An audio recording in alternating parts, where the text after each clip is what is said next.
Olá, alunos do oitavo ano A, B e C. Estamos aqui novamente para uma nova aula. E qual o objetivo principal dessa aula? Eu peguei todas as habilidades e competências, né, e temas que foram falados nesse segundo bimestre, né, todos os conteúdos eu reparti em duas partes. Nesse primeiro momento, nós vamos falar de três temas: a independência da América Espanhola, né, a vinda da família real e a diferença entre as independências da América Espanhola e da América Portuguesa. Vamos lá então. Independência da América Espanhola, né? O primeiro tema aqui que nós devemos falar sobre isso é o vice-reino da Nova Espanha, que é o atual México. Então vamos destacar aqui como é que foi a independência do México, né? O México era do continente latino-americano, era o mais rico e populoso, né? Tudo nasce com o descontentamento dos criollos. Vocês lembram que os criollos eram filhos de espanhóis nascidos na América, né? Eles se unem, esses criollos descontentes com a administração da colônia pelo Império Espanhol, e aí eles vão se unir aos indígenas, né? Naturais aí principalmente os incas, né? Aliás, desculpe, principalmente os astecas, né? E os mestiços, e, e eles liderados por um padre chamado Miguel Hidalgo, que tinham ideias iluministas. Nós já estudamos isso, né? Que era o iluminismo, né? Aquele tema principal da Revolução Francesa, de igualdade, de liberdade, de fraternidade.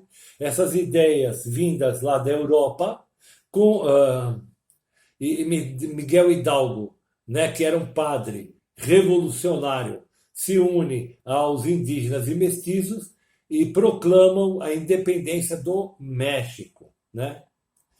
Isso vai perdurar até 1811, quando Miguel Hidalgo é capturado e finalmente ele é executado. Isso vai terminar em 1821, né? Liderado por um militar, né, espanhol, Augusto Iturbide. Ele vai fazer com que haja aí um consenso, uma aliança entre revoltosos e a coroa, e vai ser proclamado a independência do México. Também vamos destacar aqui um protagonista importante, né? Nós estamos falando aqui dos libertadores da América, né? Foi o Simão Bolívar, né? Simão Bolívar, ele foi o maior conquistador da América porque ele conquista, né, a independência do Equador, da Colômbia, do Panamá, da Venezuela, né? E posteriormente, através de um general que estava ao seu comando, né, Antônio de Sucre, ele vai conquistar o Alto Peru, que vai surgir a Bolívia, né? Bolívar depois vai, além dele conquistar esses territórios e proclamar a independência, né? E depois, através do seu mando, o general Antônio Sucre vai conquistar o Alto Peru e vai surgir o país que nós conhecemos hoje com a Bolívia. Bolívar sonha com a confederação, né? Com uma confederação. E aí ele queria o domínio, ele queria uma moeda única, uma língua única, desde da Guatemala na América Central até a Bolívia aqui na América do Sul, excluindo o México, né? Porque o México já estava liberto e já estava lá proclamada a independência. Então ele sonhava uma confederação que unisse todos esses territórios, desde a Guatemala até a Bolívia, e fazer aí um império único. Coisa que não deu certo porque muitos países ficaram descontentes e preferiram proclamar suas independências sozinha, aleatoriamente das ideias de Bolívar, né? E aí vamos falar um pouquinho sobre as diferenças entre a independência que aconteceu na América Latina, essa América que outrora foi de maias, de incas, de astecas, que foram colonizados pelos espanhóis, né? Principalmente em busca de novos territórios e de riquezas. E quando eu falo em riqueza, principalmente o ouro e a prata, e vamos falar um pouquinho sobre esse país, esse território que foi dominado pela Espanha e o Império Português, que foi colonizado por, aliás, o Brasil que foi colonizado pelos portugueses. Quais foram as principais diferenças? Aqui na América Portuguesa, quando eu falo isso, eu falo de Brasil, a independência foi rápida, né? Num curto espaço de tempo, houve guerras, foi focos de revolta, mas houve a preservação do território, né? Não dividiu como dividiu toda a América Latina nos países que nós conhecemos, e foi preservado o território, e houve a instauração da monarquia, a instauração de um reinado, de um rei. E na América Latina, não.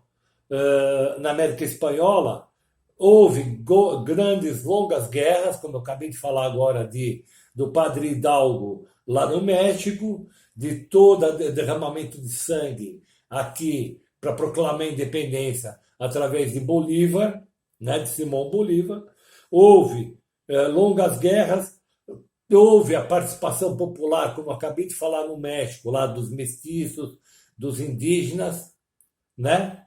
E dos criollos, que eram os menos favorecidos, né? Diferentemente dos chapetones, que eram pessoas que já vieram para cá, nascidos na Espanha, ok? Teve uma fragmentação em toda a América Latina político-territorial, é claro, né? Com os países da América Latina, né? Que são constituídos hoje, né? Foram fragmentados, né? Eram territórios que eram vice-reinos, né? Que era mais fácil de ser comandado pela coroa espanhola. Vai haver essas guerras de independência, a fragmentação territorial e aí a proclamação da República de países que nós conhecemos hoje, né? Podemos citar quem? Paraguai, Uruguai, Argentina, Chile, Bolívia, Venezuela, Peru, ok? E foi proclamado nesses países a República, diferentemente do Brasil, que era uma monarquia. E o terceiro tema que eu quero tratar com vocês é a vinda da família real para o Brasil. Primeiro, qual é o contexto que fez com que a coroa real portuguesa viesse para o Brasil? A perseguição de Napoleão, né? Através do bloqueio continental. Vocês lembram? Bloqueio continental, a França, na figura de Napoleão, tentou conquistar vários territórios europeus, mas se defrontaram com a esquadra naval inglesa, que era imbatível nos mares. O que ele faz? Como forma de retaliação, ele faz uma lei chamada bloqueio continental, dizendo que nenhum país da Europa poderiam vender ou comprar da Inglaterra para enfraquecê-la comercialmente e assim ser mais facilmente dominada. Só que isso não vai dar certo, porque um dos países, no caso aí é Portugal, que tinha longas alianças com a Inglaterra, ousa desrespeitar a lei de Napoleão, do bloqueio continental, e não faz uma retaliação contra a Inglaterra. Sabendo disso, Napoleão vai invadir Portugal. Dom João VI, sabendo disso, vem para uma das suas colônias, para sua principal colônia, no caso, o Brasil. E ele desembarca aqui em 24 de janeiro de 1808 e imediatamente ele faz uma lei chamada a Lei da Abertura dos Portos, favorecendo principalmente a sua principal aliada, que era a Inglaterra, né? Aqui passa a ser a sede da administração da coroa portuguesa, porque seu rei está aqui, né? E aí, no decorrer dos anos que Dom João VI vem para o Brasil, vai trazer vários benefícios para o Brasil. Como, por exemplo,